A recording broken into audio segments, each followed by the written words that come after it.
sound. Hello, hello, hello, everybody. Oh, wait. Hello. Apologies, you guys were muted, but you're good to go now. Hi, everybody. Hello. It's good to have you all here with us. It's been a while since our last live stream, but once again, we hope you missed us as much as we missed all of you.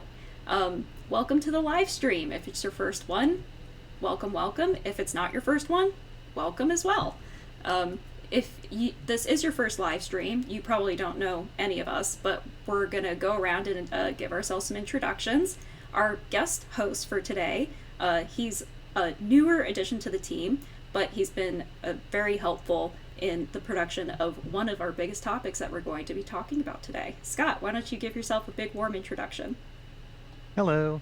So I'm Scott Price, and I'm on as Director of Production, and I've been particularly minding the Beyond episode 18 production for the last few weeks, and I'm yeah, really excited to get to show you all this. I've been a producer in games for a good long while, and I'm working on Cell to Singularity now.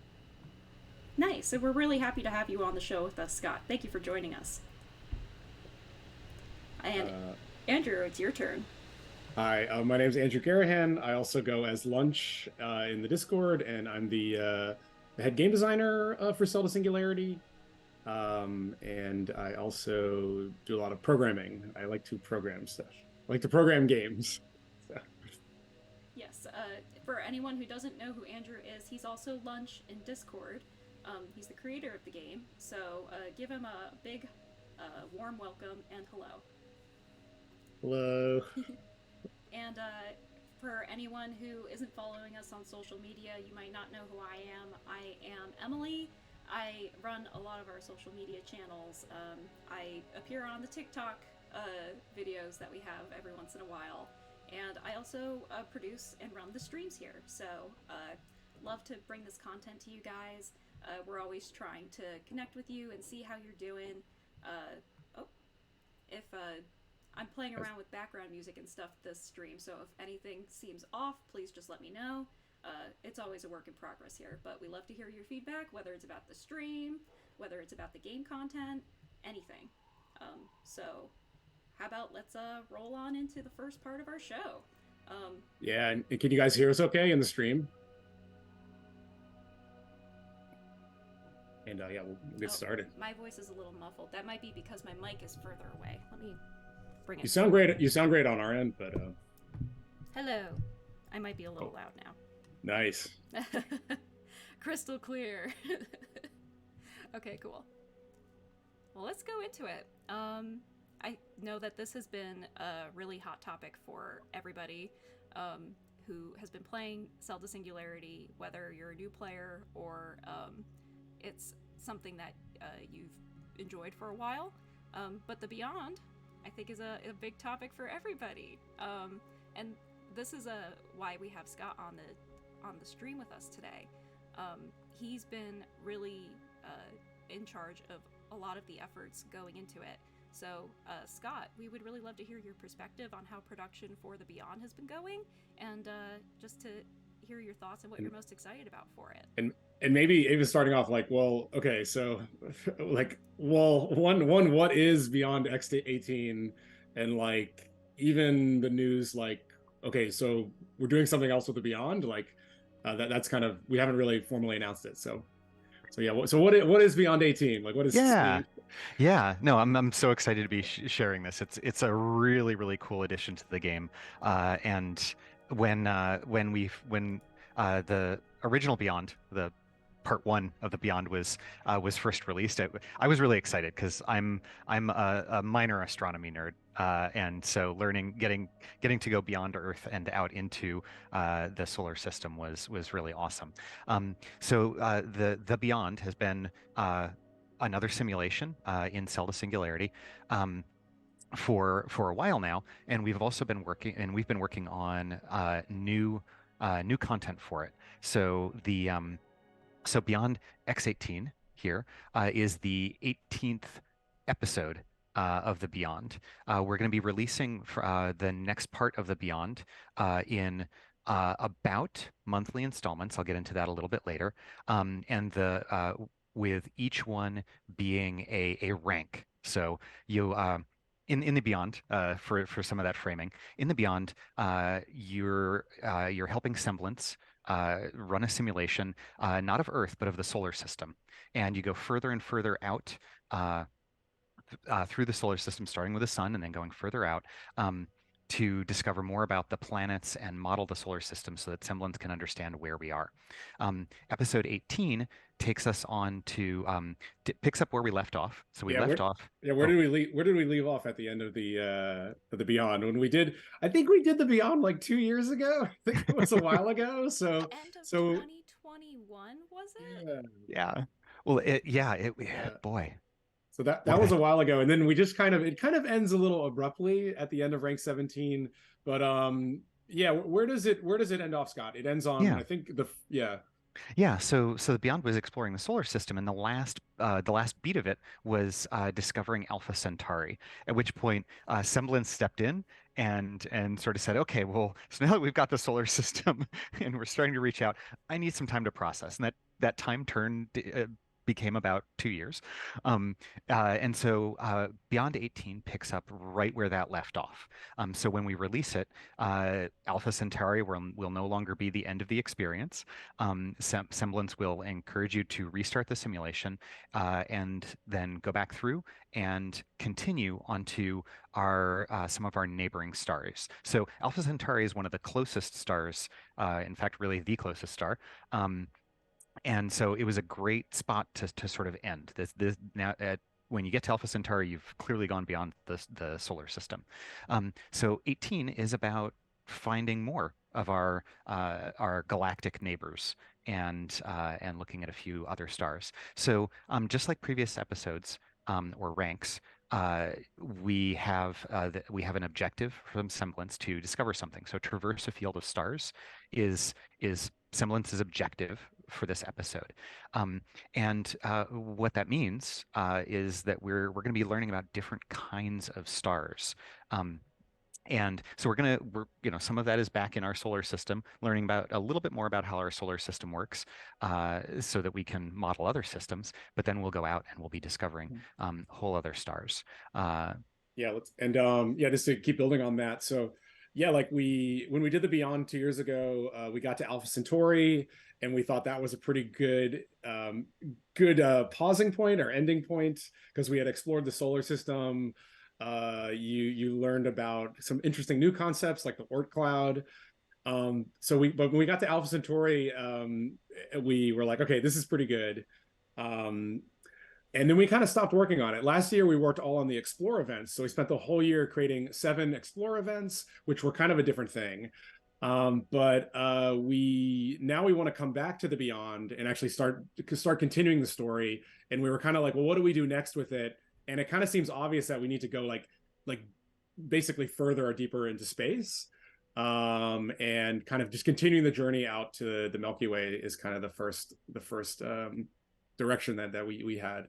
And like as Scott mentioned, so we put on the screen Beyond 18 or Beyond X18, and that again is referring to like this is the 18th rank or 18th episode in that. And we're going to be trying to release, so we're not releasing all of the Beyond content at once. It's going to be like one rank at a time, one episode, hopefully monthly or every 4 to 6 weeks. That's kind of our goal. And Scott was just talking about the first rank. So I guess we can talk. Should we talk a little bit about what we're thinking of doing in the first rank? Is that yes, exactly. So Mhm. so here we've got the objective of the first rank, and Yeah. I think next up What is we've that? Yeah, got one what is of that? Yeah, traverse a field of stars. Mhm. So as I was saying before, Yeah, this is about learning more about other kinds of stars that are out there. So far, the Beyond is only focused on our star. It's only one, and it's actually not the most common kind of star. Our solar system and the sun is a bit of an odd bird, and so we're going to be in this first new episode. We're going to be learning about other stars that are out there. yeah. I think Yeah, the one thing next image that we Yeah, when we were doing uh, doing yeah. you guys were talking so much about traversing out further into space that I think this graphic kind of sums it up perfectly. What our team's been working really hard on expanding the Beyond for. Yeah, Dude. this is one of my favorite moments. So when you're in the garden, you know, you've been looking at a model of the solar system, and you're able to zoom out to about when you see the Oort cloud right about there, and that's where Alpha Centauri appeared. But now you can see we can zoom even further out, and we're going to get to start to see other stars creeping in there at the end. Um, and I just love this moment of taking the magnification further and further and further and further and further. I always loved the powers of 10 video that has been out there for a long time, sort of looking at from the smallest scale out to the largest scales that we can imagine. We're doing a bit of that here in the garden. Um, Yeah. And it's funny, like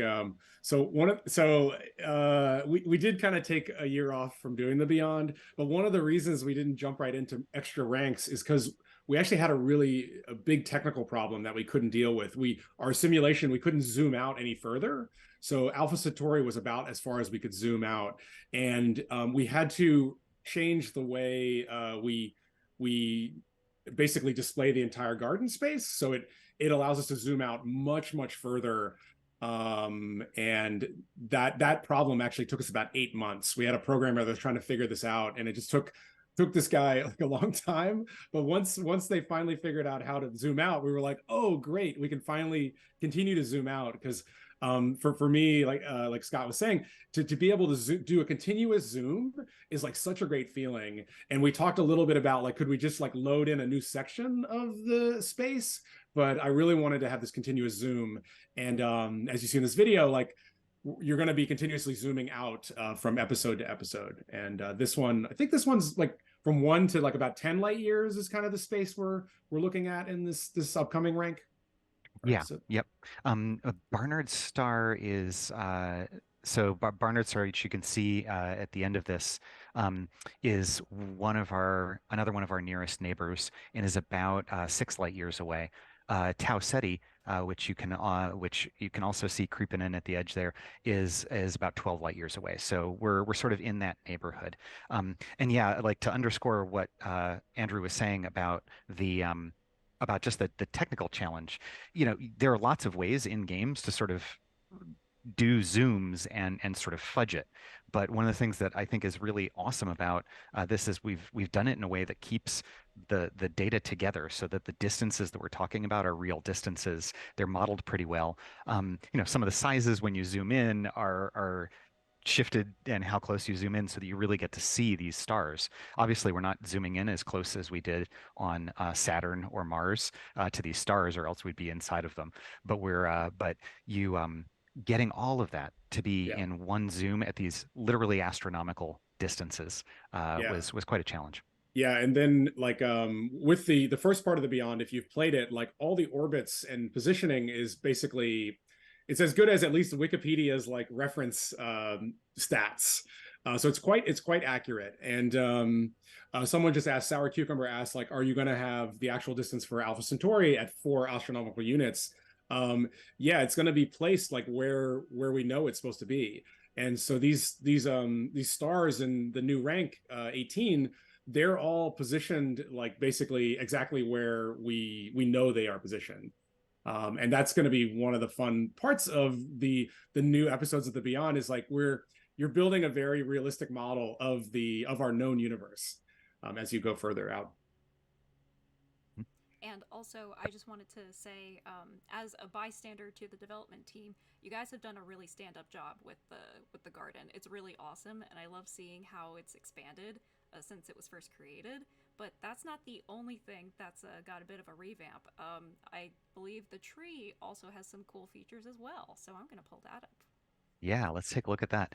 The So you may have seen a TikTok that we released a few weeks ago that was showing the team working on the Beyond, and some savvy players, probably some of you are here in the chat, were zooming in on our screens and trying to figure out what was there. And I can confirm a couple of the details that folks figured out. We had some pretty good investigators on that video. So here we're looking at the part of the tree. So we're breaking out of the the line that just explored out through the solar system and then explored all the way to Alpha Centauri, because now we're going to be moving around and going to different places. As we were developing this, we were using a diagram called the Hertzsprung-Russell diagram to sort of lay out, okay, well, here's the range of all the stars that we know of. And as we were trying to pick which ones would appear and be featured, we were starting to place them on this diagram. And at one point, our main artist for the tree realized, hey, why don't we just have them unlock on the tree? And that led us to, yeah, why don't we break we'll go beyond the line of the solar system and explore this diagram. So here you can see the first two. Um, so Barnard's star is there on the right. It's a cooler um, uh, dimmer star. So it's off on the right of this diagram. And it's one of the nearest, as I mentioned before. It's about 6 light years away. It's a red dwarf. And then a little further to the left, you've got Tau Ceti, which looks a lot like our sun. It's a bit bigger. It's a few times larger than the sun. It's about 12 light years away. So here in the tree, we're not doing distance. We're for the first time we're exploring like charting these in something called the Hertzsprung-Russell diagram. And it was just neat. We thought it would, if it was helping us make sense of the variety of stars that are out there, it might help Semblance and you. Yeah, Uh, and I think yeah, on the bottom there's some numbers, and I guess that's the temperature in Kelvin. Is that what that is? The numbers there on the bottom. Yes. So the left to right on the Hertzsprung-Russell diagram is roughly like surface temperature, and that corresponds pretty closely to the color, and so it's the spectral range. And then vertically, you've got the magnitude of the star, so how bright it is. So Tau Ceti is brighter than Barnard's star. Still not quite as bright as our sun, but there it is. So it appears a little bit higher on that diagram. Um, and and then off to the left and higher will be even brighter, um, hotter stars.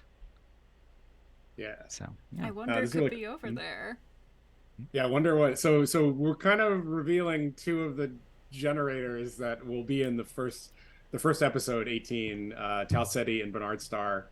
Why did we choose these? Why did we choose these two stars? Because we was a so one thing about this spacing in the universe, it's just all a bunch of stars. So we were like, okay, we might as well really dig into like what makes stars unique, and that's where this HR diagram or Hertz, what is it called, Hertz Russell? Hertzsprung-Russell. Hertzsprung-Russell diagram, we were like, wow, this is a really good explanation of how this is, but it's also very complicated. But why did we choose these two stars here to kind of tell the story that we're doing? Yeah, it's a good question. So they are all nearby neighbors, or they're neighbors. So Barnard's is one of the closer stars. Tau Ceti is also pretty close, and as a result of that, they both feature in a lot of really awesome science fiction. These are a couple of the few stars that we can imagine traveling to without faster than light travel. Um, and they also, these in particular, also let us look at a couple of different kinds of stars. So yeah, so if you read if you read sci-fi a lot, you'll find Barnard Star, Tau Ceti, and some of our other upcoming releases mentioned a bunch. In fact, I was just looking this up. Aurora by Kim Stanley Robinson came out a few years ago. He's one of my favorite authors. He's written a lot about Mars, and Aurora goes to Tau Ceti, as does a book that I think just came out by Andy Weir, who wrote The Martian, Hail Mary, and a bunch of older science fiction, of course, like Robert Heinlein and such was there. Um, they also, Tau Ceti is also really exciting because not only is it similar to our sun, but it's got a whole bunch of rocky planets around it. And you can even see there that there's an exoplanets dispatch mission, um, and so yeah, Tau Ceti just had to be in there, um, and and Barnard Star being such a distinctive star way out on the end of the HR diagram, as well as nearby, it was just a shoo-in. we're Yeah, going so around the neighborhood. yeah, kind of the local neighborhood. Yeah, I think you said like around 12. What Bernard is like 8 light years away, and Tau Ceti is like 12 or something, or around 6 and 12. Yep. 6 and Yep. 12. But Tau Ceti, yeah, yeah, you heard it. There's exoplanets around Tau Ceti, so um, you'll be surprised to see what they look like when you get to play it. Yeah, and that's also something that we've been exploring is since the stars are now the The star, they're the stars of the show. yeah, Yeah, we've put a lot into making them feel distinct and the personality. We're sticking to what science knows, but we're trying to be as distinctive between them, so you really get to feel like what does this dim red dwarf feel like versus some of the other stars that are coming out. yeah. I keep having to hold myself back from giving away what's coming Yeah. up. So let's take a look at like so this HR diagram is kind of a pretty big concept. So we'll just look at an actual HR Yeah. diagram just to explain it because this was a new concept to me when we started learning about stars. But if you're into stars and astronomy, you may have seen this. But we looked at this and we were like, how do we get this into the game? We talked about making a separate diagram, but we ended up trying to fit it on the tree. So in that tree screenshot you saw a second ago, we're like recreating this HR diagram and then putting as you unlock new stars, they're going to go into there to tell the story. But yeah, Scott, I don't. Can you just give like a brief overview on this because there's a lot of pieces and it's Yeah, like yeah, and there are a couple of distinct features here. One of which we started to see in the tree in the game. So yeah, so as I mentioned before, the cooler, dimmer stars are off to the right and down on the diagram, but those are and red. in Those are Mhm. red, right? Like when Yep. things get cooler, they get redder, and then yellow is kind of the middle. But then Yep. So yellow is in the middle, both in temperature and in terms of brightness, which makes it in the middle in both axes. And then off to the left and up higher are the whiter, the bluer stars that are also brighter and generally bigger as well. So as you go up, you get bigger stars. And it's not quite that as they get cooler. So stars will move around on this in the course of their lives. But they tend to start somewhere on this diagram based on where what they're burning, how much mass they've got. So it's really much more about mass than it is about even size, because the more mass they've got, the more fuel they've got, and then that changes how the type of fuel and how much fuel they've got to burn will also then determine how much they're pushing out on and making the star bigger as it burns the fuel inside of the star. So that main line that we're seeing is called the main sequence. So most stars are there and live most of their lives on that main sequence. As they get older, depending on how much mass they've got, different things can happen to them, and they'll move elsewhere on the diagram. And so there's sort of a middle, slightly horizontal line, and then bits off to the up and to the right. And a lot of those are stars that are later in their lives, where as they've started to change the kind of fuel that they're burning, and they start to blow the outer shell of the star out further, and so they get bigger and brighter before eventually they hit a nova, supernova, and change into something else entirely. Um, and, which oh yeah, go ahead. oh yeah, it's got so in our sun, this the star that we're all very familiar with. I guess that would be because I see there's like a lower yellow part, but then an upper yellow part. Is our sun part of our sun's going to become more of a red giant? We think in the future. So does that go down, or is that part of the top one? Right. So yeah, so we're right. Yeah, we right now we're right in the center on the lower part. So we're in the main sequence because our sun is still in the prime of its life. But yeah, eventually it'll get much bigger as it is changing the kind of fuel that it's burning, and so it'll get much larger and be a red Mhm. giant. So I think it's going to move up into that wing Yeah. uh, further over. Yep. So, but but yeah, it's the stars, and these are like, well, these are all the stars, but then things like black holes and supernovas and Mhm.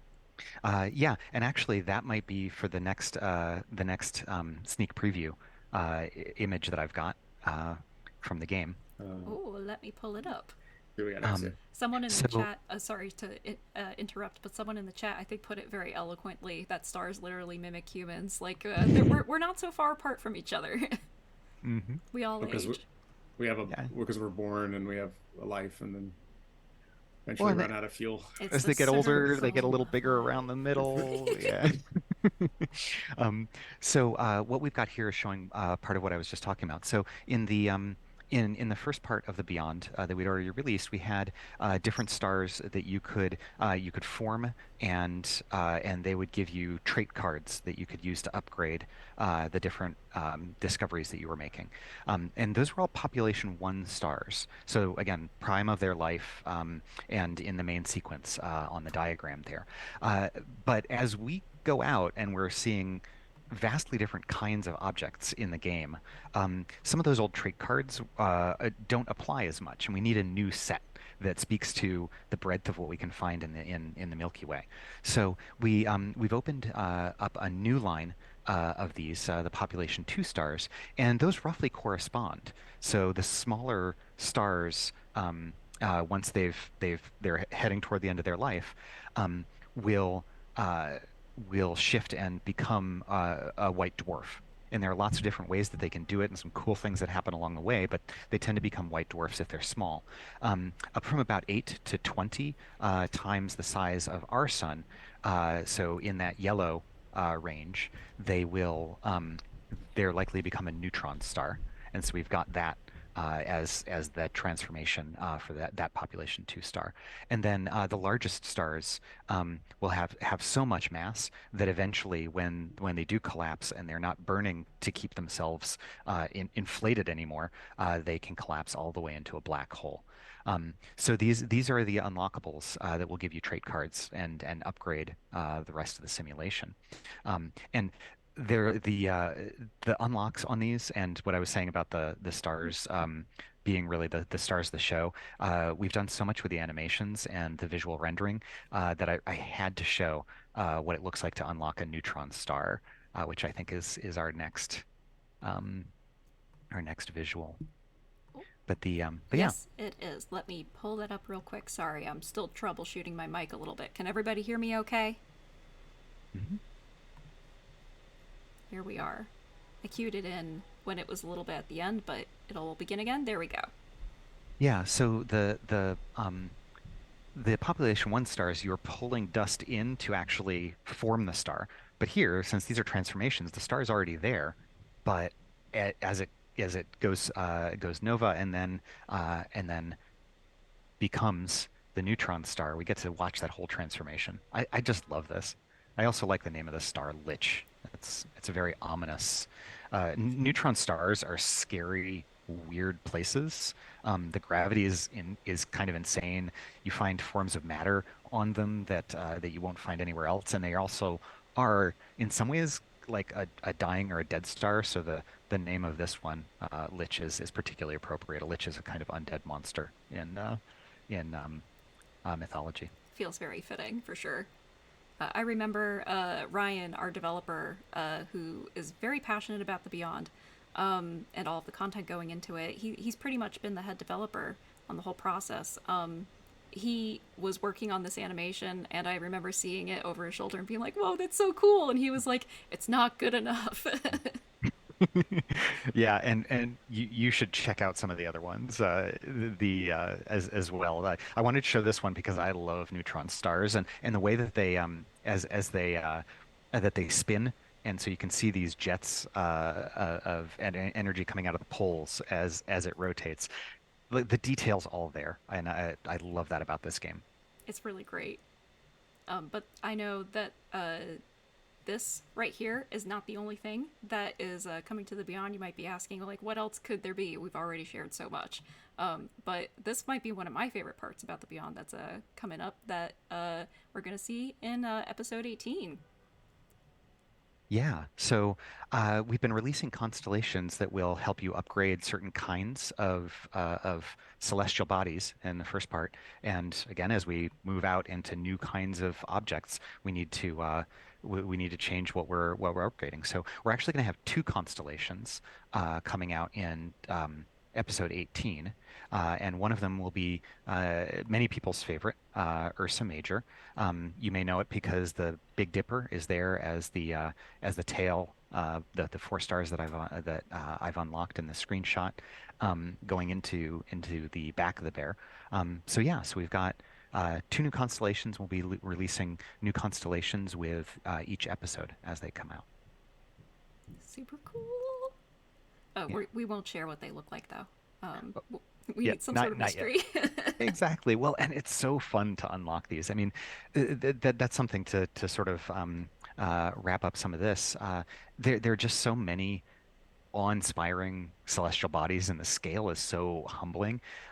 We've been going to the edge of what we know, and like literally taking information from the headlines. Lori, our writer on here, has been saying for a while that she, as we were talking about exoplanets, that she wouldn't be surprised at all if we finally find some real Earth-like. If the world finds some real, potentially Earth-like exoplanets while we're releasing the Beyond, it's such an exciting time to be doing this. Yeah, because the James Webb Telescope, I think one of the main goals of it was to find exoplanets. So that telescope is busy at work finding them. Yeah. So For sure. And if anyone is interested in figuring out how they can be more involved in the process of Beyond X18, as it is continuing to be in development, we wanted to let everyone know that it's currently in beta. And if you are really interested in joining our beta program, let us know. I believe Aditya has a link on the steps on how to apply for it. So we just wanted to give that quick plug for anyone who might be interested. Yeah, and one more note on production. So as Andrew said at the beginning, we are. It's good to be clear with this. We released all of the first part of the Beyond all at once, but there's just so much cool stuff going on here that we're releasing it episodically.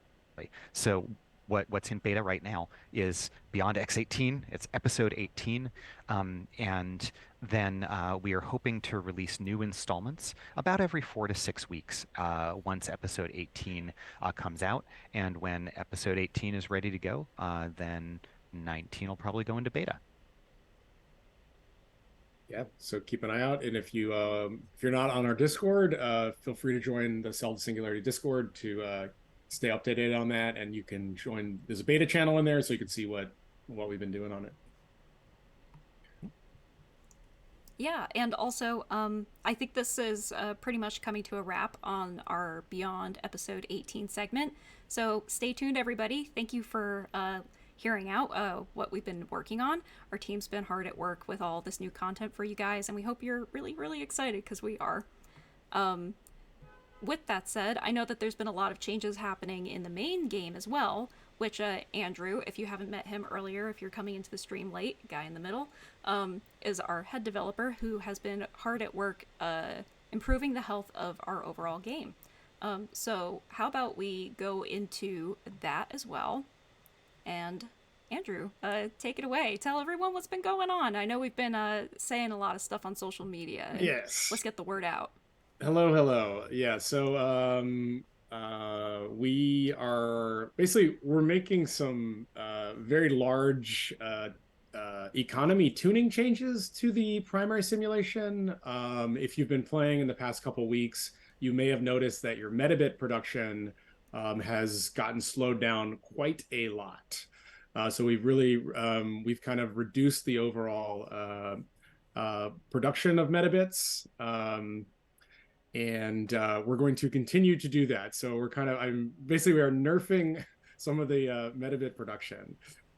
So if you enjoy playing the game, you might be like, hey, I love earning metabits. Like, why are you nerfing the metabit production?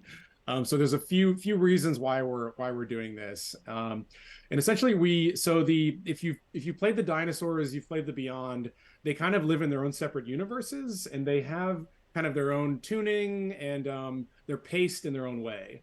Whereas the primary simulation has the concept you're unlocking the main tree of evolution, and then you have the simulation computer, the reality engine, where you're upgrading that and making your simulation go faster. Uh, the issue that we've run into is like, so our game Cell to Singularity is it's more than 4 years old at this point. And when we initially designed it, it was designed to be a much smaller game. And we built the economy with that initial design in mind. But now the game has grown and we've added all these expansions and a lot of new content. And we've kind of run into some issues where the game goes a little too fast, well, a lot too fast in the primary simulation. And what that means is when we add new content to the game, like if we add new mammals or new civilization stuff, like all that gets very difficult to build the progression that is fun for early game players, but it's also fun for late game players, because the late game players, their simulations go so fast that if I add new content to the game, they just beat it like right away. And then the new game players, it takes them forever. So part of the reason we're slowing down the metabit progression is to kind of retune the primary simulation, kind of get a fresh foundation to add new content to the game. Some of that content is on our roadmap. So I guess, Emily, I could talk a little bit about that content first. So we have, I don't know if we still are showing the roadmap. Oh, for sure. No, I actually forgot to include that in there. Okay, I can just explain it. Yeah. Okay. So on our roadmap, so if we were completely done the game, then the tuning would be fine. We could just leave it forever. But we have a lot of plans for the primary simulation. Like people want to know what we're going to do with the main game. And so on our roadmap, we've talked about adding, we're finally going to renovate the civilization gardens. So the civilization gardens have just been very, very lackluster, very simple, almost jokingly simple. So we're finally going to redo those and kind of make them as special as the land garden. So that's more of a renovation for the graphic side, but then we'll also want to retune and add more stuff to the civilization tree to make that more exciting and tell more of the history and story of human civilization. But then in parallel with the Beyond development that we're doing, we also want to tell a human story of astronomy, like how we've learned about stars and how we've learned about our solar system. So we have this astronomy content that we want to add to the primary simulation. And so part of the thinking there is like we need to get a better foundation for the overall everyone's speed of the primary simulation, so that new content can be played at a more gradual pace and more fun pace. Like with idle games, it's kind of a balance. Like if it's too fast, you can't really enjoy the content, but if it's too slow, also you can't really enjoy it. It's because it's too boring. And getting that right balance between like a little bit of a challenge getting the next thing, but not too much. So that's what we're working on. But the tuning, it is well, at least for me. So I'm doing some of the tuning, and it's a little complicated, honestly. It's a lot of math. It's a lot of the game is at this point, it has a lot of complicated systems. So it's going to take us a number of rounds to get the tuning to a place where it's really fun for early game, for mid game players, and for late game players. We want late game players to still have a lot of like to really earn a lot of metabits at the end. But currently the state it's in now, you're gonna notice that your metabit production has been reduced by a lot. And we have some patch notes on Steam that you can read about that. But every week we're gonna try to improve it, and it's probably gonna be like an eight phase process of tuning. But our goal is to make the tuning much better and lay that foundation for the future. So I think if we have other screenshots, we can look at those. For sure. Just rolling into it as we continue elaborating on our plans for retuning. I see some people asking questions in the chat, and I just want you to know we're going to roll into our Q&A session right after this, because I'm sure you're all going to have a lot of questions, and we want to answer as many as we can. All right, take it away, Andrew. Okay. So this picture here, this is the speed boost that you get in the game. So part of the fun of playing and replaying the primary simulation is you're always going faster, and like that just feels great because you get to go faster each time. But the thing is, it's like, so over the 4 years, as we've added new things, we added the mammals, the reptiles, the lodgett prizes, all that made the simulation kind of go maybe well, in my opinion, a little too fast, or at least too fast to the point of like, it's hard for us to actually design content. So in this screenshot, so this is a player that was basically late game about a month ago, and there's a number of different boosts that come together to create your total production speed. So this player here has a total production of, let's see, millions, billions. This player has a production of 2 trillion times faster than the base speed. So the very new player, that speed is the base play. The first time you play it, that's the base speed. This player's game is going 2 trillion times faster than that. And that's pretty, conceptually, that's pretty fun. Like, okay, it's going 2 trillion times faster.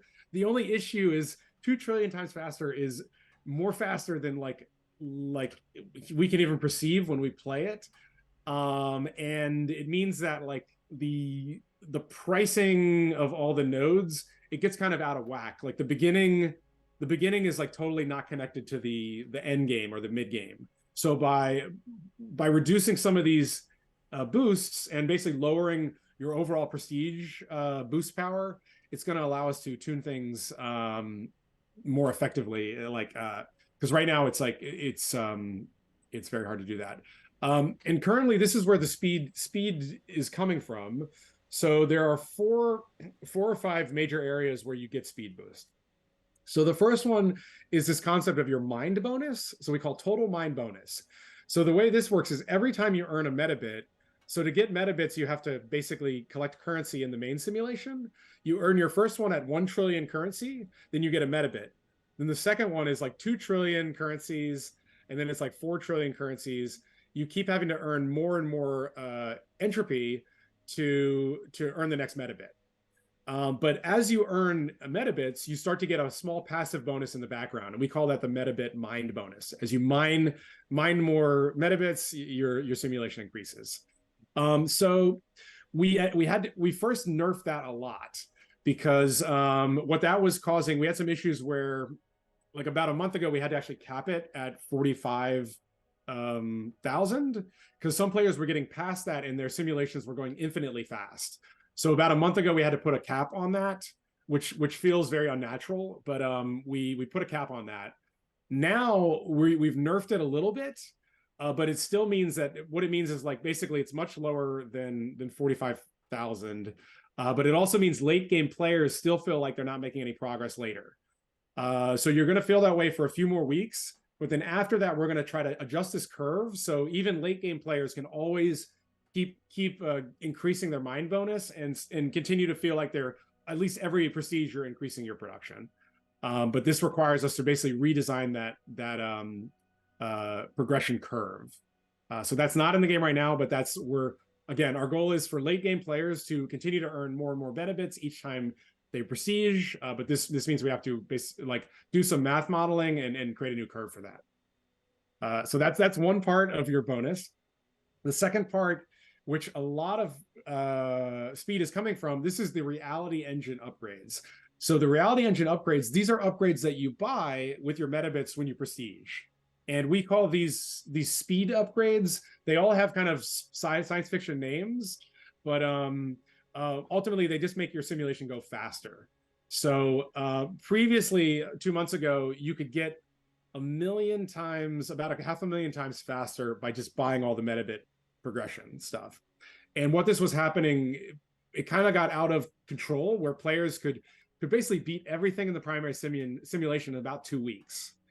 Whereas like if you play the Mesozoic Valley or the Beyond, it takes more like 2-3 months, maybe even more to play through it. And so players always tell us, they're like, hey, I beat the main game in like 2 weeks, but I'm still playing dinosaurs. And that just feels really like kind of weird. Like the main game is a lot of fun. And we want players to actually like also have stuff in the main game to unlock, whether it's like a late game mammal or something new in the civilization tree. So we want to set it up so players can always have like something new that they're kind of like working towards.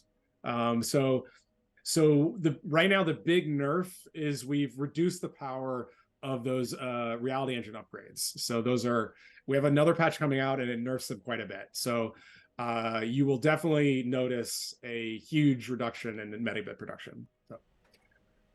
So that's the second one. That's the big thing that's getting nerfed in the previous patch. And again, there's a big nerf coming up. I'm sorry, everyone. Again, like the metabits, it's awesome to earn them, but we're really trying to tune this game for the future. So just like I know there's a little bit of pain right now, but our goal is to actually like kind of really build a better economy for the future, and also make sure it's fun for, again, like late game players and early game players, and also the mid game players. Yeah, you put that all really well, Andrew. Yeah. I think the key here is just to remember that these pushes that each come out each week, sorry, they are all temporary, and we're working our way up to based on a lot of feedback that we've received from players who have concerns about metabit production. So while right now it doesn't feel like those suggestions are being heard, we're working our way up to that. And one final thing, because I know we're a little short on time, but one way we're going to try to improve this is you'll notice the numbers for Mesozoic Valley and beyond are very small numbers compared to the Reality Engine boosts or the Mind boost. So in the following weeks, we're actually going to add some more Reality Engine upgrades that allow you to boost up the power you get when you play the dinosaur ranks and the beyond. Because we felt it was kind of unbalanced. Like players were saying like, oh, I'm playing the dinosaurs constantly, but it actually doesn't make my main simulation go much faster. So we're going to change that. So if you do play dinosaurs a lot, you'll get more boosts from that. And this will encourage players to kind of like players that play the whole thing and play a little bit of everything, including the events, will go much faster than players that only just grind in the main game and stuff. So that's a goal of ours. As a Mesozoic Valley lover, I really appreciate that. Yeah. So I think those are the high levels, Emily. Yeah, this is, I don't know. These are just some of the prices that we increased a lot of prices of metabit upgrades, and we've also reduced some of the power of them. If you want to know in detail what we're doing, we're going to try to every tuning thing that we do over the next couple patches, we're going to lay out exactly what we're changing. So on Steam, if you go to our Steam page right now, we've linked a document that lists everything that we've changed. So if you are really into the numbers and want to know exactly what we're doing, we're going to try to write that out as we move forward. Because and that's both for you guys, the players, just to know kind of what we're doing, but it's also for us, me and the other people tuning it, so we can kind of see the journey of how we're tuning it. It's unfortunately like to fix the metabit economy. It's not just a one shot, like we change everything and it's perfect. It's really more of a gradual thing. We have to make changes and we have to boost things and we have to adjust. And then we're adding more content in the future. So it's a bit of a gradual improvement. So we're going to try to, if you're interested, we're going to try to at least let you know what we're doing. Awesome. Yeah, no, progress is the key here. And I know that we're getting lots of questions in the chat, whether about individual experiences or general questions. So I think now we can roll into our Q&A session. Thank you, Andrew, for elaborating more on our plans for the main game. And Scott, thank you so much for talking more about the Beyond and what we have coming. It's all really exciting stuff. So let's get into it. If anyone has any questions, feel free to ask. We can scroll through the chat as well for some of them, but if you really want to have your question be heard, I think I would recommend just copying and pasting your question again. It'll increase visibility for us, make our lives a little bit easier. We really appreciate all of your patience and all of your feedback as well. Thank you everyone for tuning in. All right, so what kinds of questions do we got here? I see one about the Beyond and how big it's getting. And about a scroll wheel, a quick scroll. We have rearranged the menus because there were so many items in some of the menus to unlock and upgrade things. So we've rearranged them a bit. Some of those lists are going to be longer, but when you go in to buy population 1 and 2 stars, population 2 are going to be right up at the top. So you don't have to worry about finding things like that. There's a question about for the beyond. Will there be anything beyond the Milky Way? We just don't know yet where semblance is going to take us. So, We don't know. All right. I recognized this question from earlier, but we have a question asking, while the retuning is ongoing, is it advisable to restart the simulation occasionally? So, Andrew, what are your thoughts on that? I know the how we reset might affect how the game can be played. Yeah, the tuning will affect the entire simulation. So if you whether you restart or not restart, it doesn't really affect it wouldn't change the game for you. So we are planning to add new metabit upgrades. So if you do restart, you'll be able to try to unlock those. So that's one reason to restart the game. But hopefully in a week or two, we're going to be adding these new Mesozoic and beyond buffs to it. So you could wait to restart there. But it wouldn't. It's not gonna. You're not gonna get a different experience if you don't restart or you do restart. But hopefully very soon you'll have a reason to restart because we're going to give you some new metabit unlocks that are worth restarting for.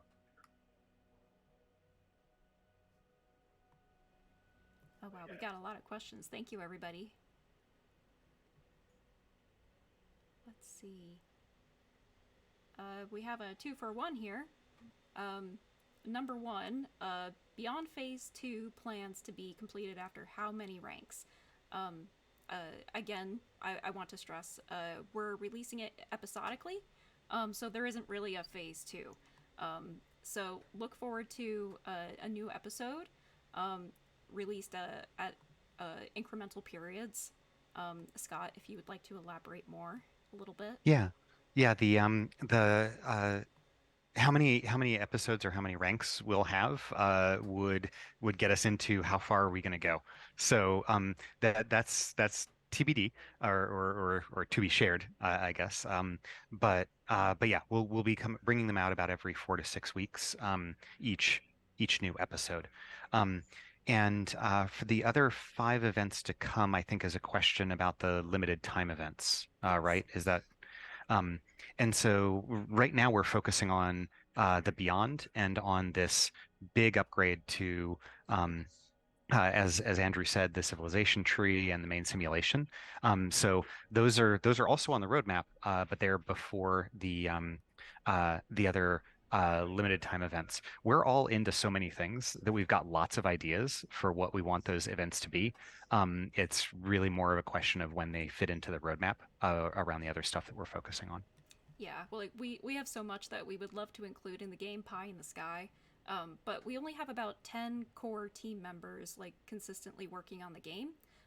So we have to prioritize what our fans want the most and what we want to put into the game and share with you.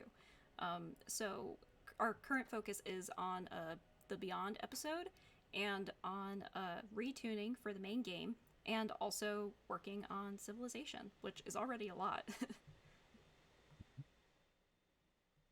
Oh, someone was asking if we've seen there's a website called Coggle that allows you to make trees, and yes, we have seen that, and that kind of blew us away. Someone did they made the entire tech tree in Coggle. That was very awesome.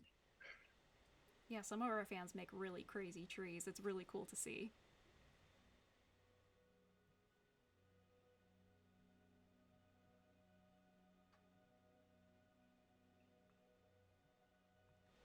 Let's see, does anyone see any more questions? I know we're actually running pretty short on time, and we do still have a code as well.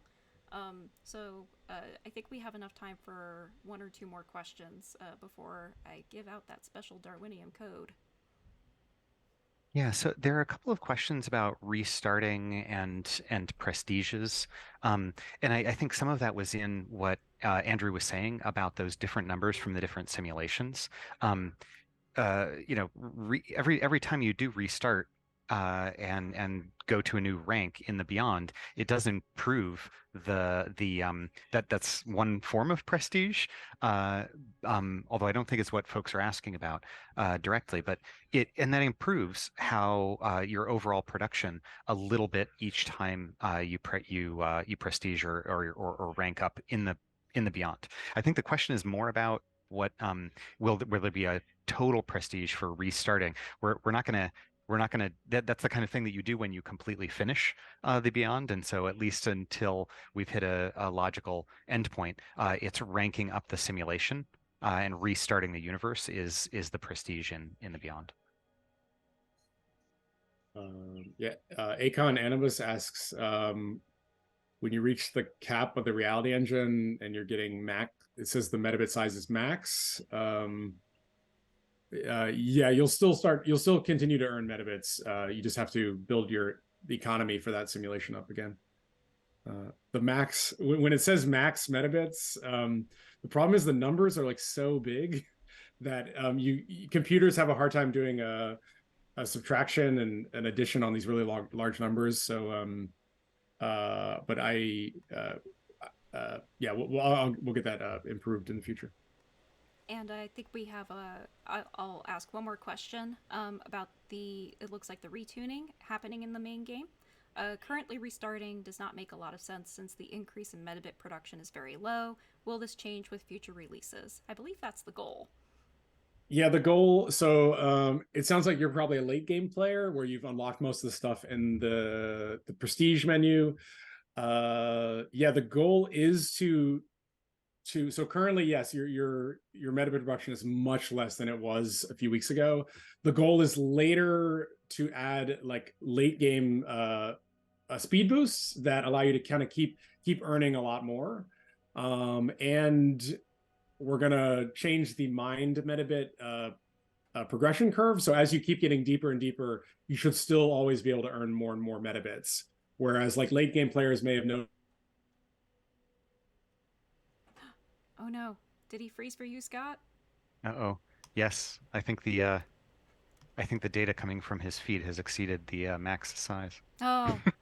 No. Well, he'll come back, but I think that's our sign for we might have overstayed our welcome a little bit. Well, and I don't know if this is exact. Oh, Andrew Okay, might be back there. I hear you guys. Yeah. Okay. Well, keep going. If I die, keep going. No. Well, but to extend that a little bit, I think that really is the point of a bunch of this retuning. I think there were two problems that I felt as I replayed the game from a fresh start as I came on to work on cells, and that's that if with the current tuning, there are points during the game where you'll just be unlock a new thing instantly, and that's not as much fun as having those come out over time and to have something new every time you come back to the game. So I think that that's one goal, and the other one is what a lot of these questions have. When like I mentioned before, every time you restart the Beyond, you get a multiplier. But as you could see in some of those numbers, it doesn't matter much if you take the Beyond's multiplier from 4 to 5, which is a pretty big increase. If the boosts from the main game are at 20 billion.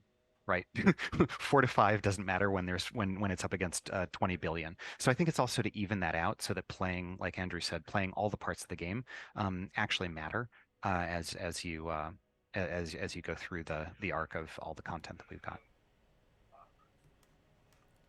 All right. I think that brings us to the end of our Q&A session. All right. Let's guess. I think players can guess this code. Emily, do you want to give them some clues?